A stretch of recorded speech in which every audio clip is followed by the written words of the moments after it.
Inhlungu ayilolifa, sitsho njalo kwakufika ukufa. Ndim intloko kwelikhaya oko kwathi kwatyelela ukufa. Ndandiba xa ucela ukhuko unabe wawusulula umqolo kanti unabe nawuqaqaqa. Ndandiba usangcaza kwabanegwada kanti uyibeke umphelo inqawa. Ndandiba ulinde ingwevu ziyiphakamise lebhekile kanti uyakuyikhaba. Suku lwam lokugqibelisa ndandikuxakile kanti sele zibaliwe iintsuku zakho emhlabeni. Iinyembezi zosuliwe ngale mihla ndivubela ubukho bakho ebomini bam, iingcebiso zindakhile. Amalanga awafani namhlanje inxeba lipholile ngomso lithulukele. Kona kona inxeba lomzali alipholi koko ufuna uphila phila. Umavuyi imbongi wakho.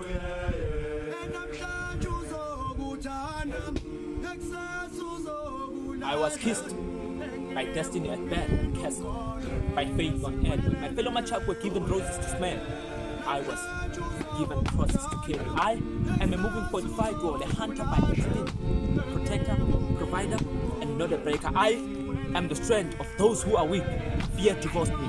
The world depends on me to preserve the civilization of mankind, to offer myself on the altar of sacrifice so that our trajectory cannot be tragedy. I have a mission to keep my people safe, to steer the wheel of time towards transformation, and to water the family tree so that it can blossom and bear the fruits of prosperity. I have a mission to keep my people safe. When walls fall apart, I stand and fill the gap. When a creepy creature attacks, I stand and do all I can to keep everybody safe. Yet, I still have to remind them that I am not a saint.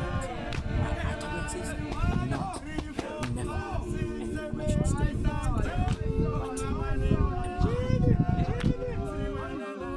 Such unemilingo. Such unemilingo. Namdiva ngondiva ndithi kutheni ntombi ngendisithi mhlekazi sombona sihlale phansi njengamadoda sithethe. Inene luninzi unyawo lomfene kule yakho inyewe. La mfononyana wakho yintanda mabalihlamba igama lakho kwanele. Hayi kodwa unemilingo. Xa kanti uyatyhola uthuleleni iminyaka engaka igama lakho liliseka. La mafutha ucodwa ngawe inyama ungayityanga nanga wakhotha ngokuziqhenya. Ndikhumbula mhla uqala undinyathele inzwane. Ndandineminyaka esixhenxe mhla uthatha umama. Wayicinga ndilisana utata endixelela umphanga ndilele suke asitsho isolahlekelwe lithemba. Kanti akaqondanga lonke lixesha ithetha umfo kanantsa kalalanga ulalele.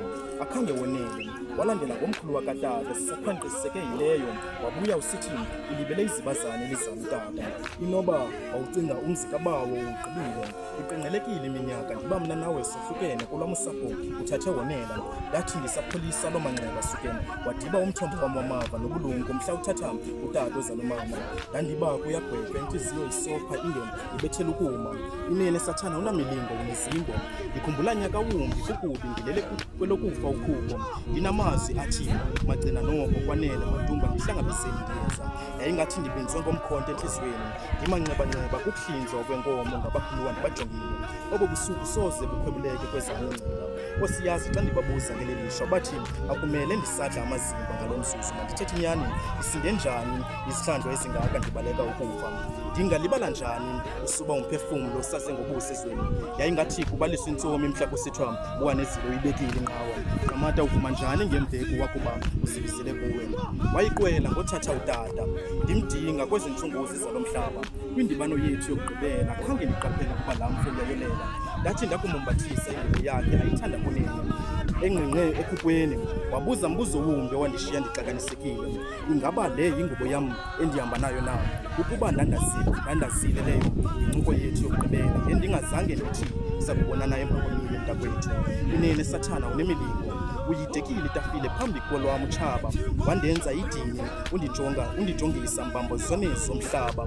Akwaba ubusazi ngokunditheza amandla uyandomeleza. Undifundisa inyameko nokunyamezela.